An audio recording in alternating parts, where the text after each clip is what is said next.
नमस्कार. रमिलाच रेसिपीमध्ये तुमचं सर्वांचं खूप खूप खूप स्वागत.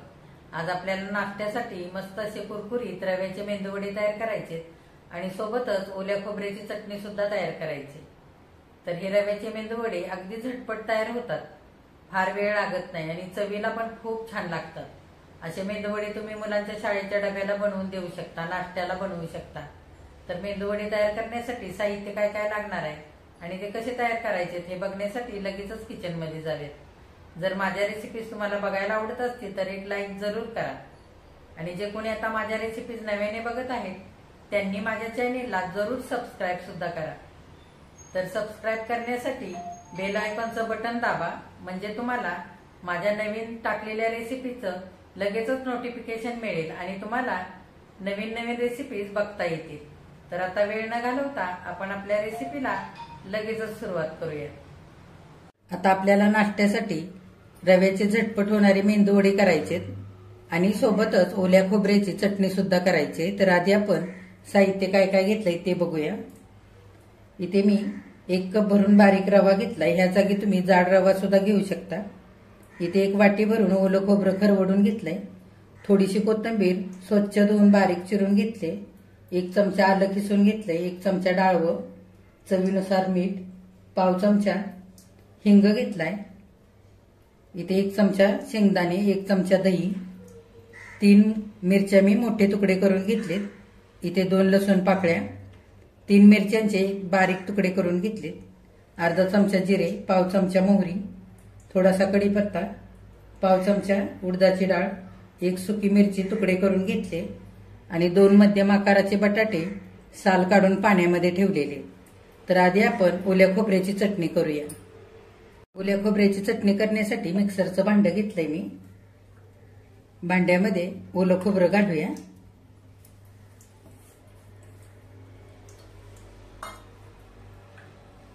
चमचाभर डाळवं,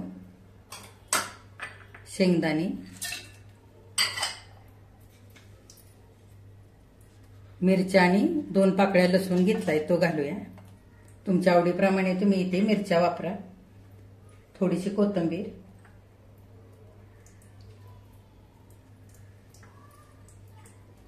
थोडंसं खिसलेलं आलं, पाव चमचा, चमचाभर दही. दह्याने छान आंबटपणा येतो चटणीला, त्याच्याकरता दही घेतलंय. दही नसेल तर तुम्ही 1 चमचाभर लिंबाचा रस घालू शकता. चवीनुसार मीठ. आता थोडंसं पाणी घालून आपण ही चटणी छान बारीक अशी वाटून घेऊया. बघा, ओल्या खोबऱ्याची बारीक अशी चटणी वाटून घेतली. आता ह्या चटणीवरती घालण्याकरता फोडणी तयार करूया. आता फोडणी करता फोडणीचं भांडे मी गॅसवर ठेवलेलं आहे. आपण अर्धी पळी तेल घालूया. तेल चांगलं गरम होऊ द्यायचं. तेल आता गरम झालेलं आहे. मोहरी घालूया. त्याच्यातच जिरे घालूया. जिरे आणि मोहरी चांगली फुलू द्यायची. आता थोडासा कढीपत्ता घालूया. उडदाची डाळ घालूया. फोडणी चांगली हलवून घ्यायची. आता थोडासा हिंग घालूया आणि सुक्या लाल मिरच्या ह्या घालूया. आता तयार झालेली फोडणी चटणीवरती घालूया. चटणी चांगली हलवून घ्यायची. हे बघा, आपली ओल्या खोबऱ्याची चटणी तयार झालेली आहे. ही आता आपण फ्रीजमध्ये ठेवूया आणि पुढे काय करायचंय ते बघूया.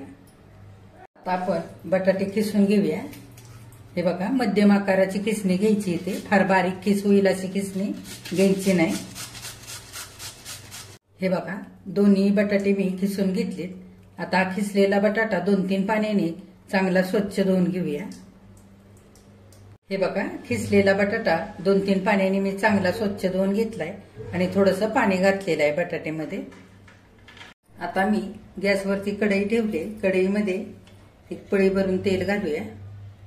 तेल चांगलं गरम होऊ द्यायचं. आता तेल गरम झालेलं आहे. जिरे घालूया. जिरे चांगले फुलं द्यायचे। आता बारीक चिरून घेतलेला कढीपत्ता घालूया। आता किसून घेतलेला आलं अर्धा चमचा घालूया। आल्याने मेंदूवड्याला मस्त अशी चव येते। चांगलं तेलावरती परतवून घ्यायचं। हिंग घालूया। त्याच्यातच ह्या बारीक चिरून घेतलेल्या मिरच्या घालूया। चांगलं परतवून घ्यायचं। आता फोडणी चांगली परतलेली आहे तेलावरती। आपण 1 कप भरून बारीक रवा घेतलेला आहे, तर इथे आपण 1 कप भरूनच पाणी घ्यायचंय। पाणी घालूया आणि 2 मध्यम आकाराचे बटाटे घेतलेत, त्याच्या अंदाजाने आपण अर्धा कप आणखी पाणी घालूया। आपण जितका रवा घेतलाय तितकंच पाणी घेतलेलं आहे आणि बटाट्यासाठी अर्धा कप जास्तीचं पाणी घातलेलं आहे। आता चवीनुसार मीठ घालूया। पाण्याला चांगली आता उकळी येऊ द्यायची। आता पाण्याला उकळी यायला लागले, आपण हा बटाटा चांगला पाण्यातून पिळून घ्यायचा आणि तो घालायचा।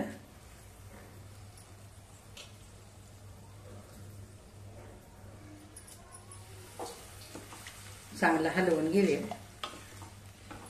आणि 2 मिनिटं बटाटा आपण आता पाण्यामध्ये चांगला शिजू देऊया। बटाट्याचा कच्चापणा जाईपर्यंत 2 मिनिटं चांगला बटाटा आपल्याला पाण्यामध्ये शिजवून घ्यायचा आहे।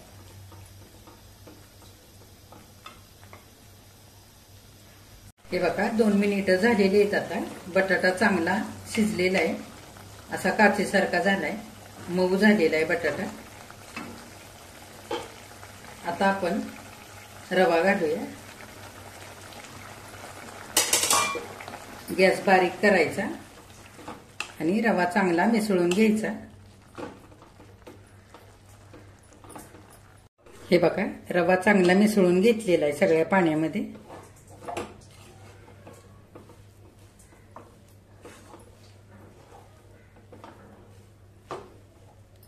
वरून थोडीशी चिरलेली कोथिंबीर घालूया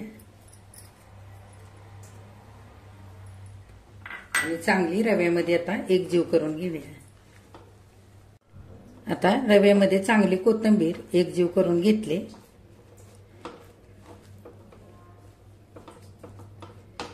गॅस अगदी बारीक करायचा आणि 1-2-3 मिनिटाकरता झाकण घालायचं। छान रवा फुलू द्यायचा। आता 2-3 मिनिटं झालेली आहेत, झाकण उघडून बघूया। चांगले एकदा हलवून घेऊया। गॅस बंद करूया आणि पुन्हा 1 मिनिटाकरता झाकण घालून ठेवूया, म्हणजे रवा आणखी थोडासा छान वाफेने फुलला जाईल। आता आपण गॅस बंद करून 1 मिनिटाकरता रवा झाकून ठेवला होता, उघडून बघूया। हे बघा रवा छान आता फुलून आलेला आहे। आता आपण हा रवा एका मोठ्या भांड्यामध्ये काढून घेऊया। परातीमध्ये मी सगळं रव्याचं मिश्रण काढून घेतलेलं आहे। आता आपण ग्लासाने एकजीव करून घेऊया। गरम असताना चांगलं एकजीव करून घ्यायचं। तुम्ही एखाद्या तांब्याने किंवा पेल्याने पण हे करून घेऊ शकता किंवा स्मॅशरने। बघा रवा चांगला मी ग्लासाने एकजीव करून घेतलाय। आता हे रव्याचं मिश्रण हलकसं थंड झालेलं आहे, आपण हाताने एकजीव करून घेऊया। हे बघा 2-3 मिनिटं मी चांगलं हे मिश्रण मळून घेतलेलं आहे। आता आपण ह्याचे मेंदूवडे करायला घेऊया। हलकसं हे मिश्रण गरम असतानाच करायचे, म्हणजे छान करायला येतात। तुमच्या आवडीप्रमाणे तुम्ही लहान मोठे करू शकता। हे बघा असा गोल करून घ्यायचा आणि मध्ये होल करून घ्यायचा असा।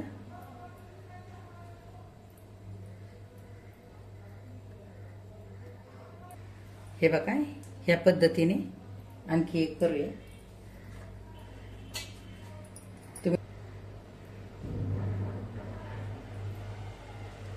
हे बघा सगळ्या मिश्रणाचे असेच मेंदूवडे करून घेऊया। हे बघा सगळे मेंदूवडे करून घेतलेले।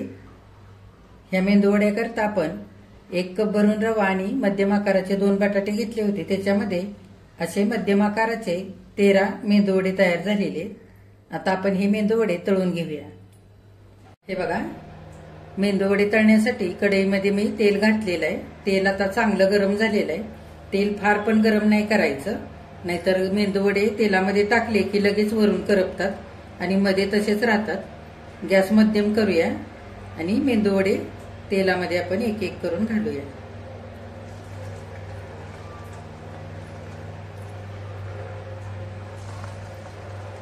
अर्धा मिनिटभर एका बाजूने छान मेंदूवडे आधी तळू द्यायचे आणि नंतरच उलटायचे. उलटण्याची घाई नाही करायची, नाहीतर मेंदूवडे तुटू शकतात. आपण उलटवून घेऊया.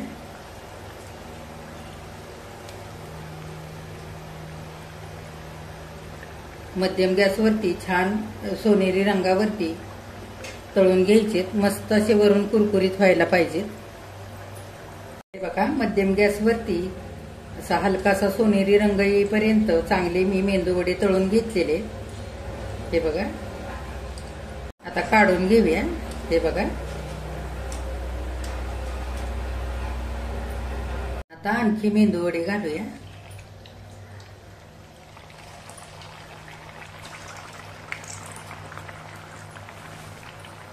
हे बघा, दुसरे घातलेले मेंदूवडे सुद्धा मस्त कुरकुरीत होईपर्यंत सोनेरी रंगावरती तळून घेतले. काढून घेऊया.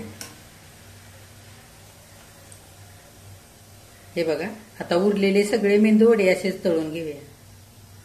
हे बघा, सगळे मेंदूवडे तळून तयार झालेले आहेत. किती मस्त झालेत बघा. वरून मस्त असे कुरकुरीत झालेले आणि आतून छान असे जाळीदार. हे बघा, तुम्हाला एक तोडून दाखवते.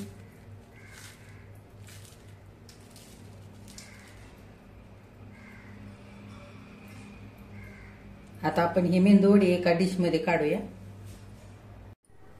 नाश्त्यासाठी मस्त असे कुरकुरीत रव्याचे मेंदूवडे इथे खाण्यासाठी तयार झालेले आहेत. मी तुम्हाला दाखवते बघा.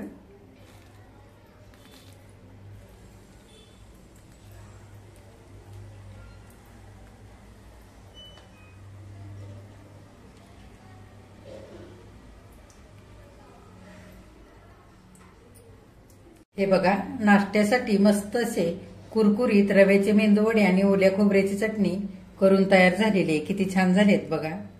आतून जाळीदार आणि वरून मस्त कुरकुरीत झालेत मेंदूवडे. ह्या मेंदूवड्यांकरता खूप कमी साहित्य लागतं आणि झटपट तयार होतात. सकाळच्या नाश्त्याकरता असे मेंदूवडे तुम्ही बनवू शकता. मुलांच्या शाळेच्या डब्याला सुद्धा हे मेंदूवडे बनवून देऊ शकता. तुमच्याकडे कुणी पाहुणे येणार असतील तर असे मेंदूवडे तुम्ही नाश्त्यासाठी बनवू शकता. तर माझ्या पद्धतीने तुम्ही सुद्धा असे मस्त कुरकुरीत रव्याचे मेंदूवडे एकदा करून बघा. माझ्या चॅनेलला लाईक, शेअर आणि सबस्क्राईब जरूर करा. कमेंट करायला अजिबात विसरू नका. आजची रेसिपी जर आवडली असेल तर एक लाईक सुद्धा करा.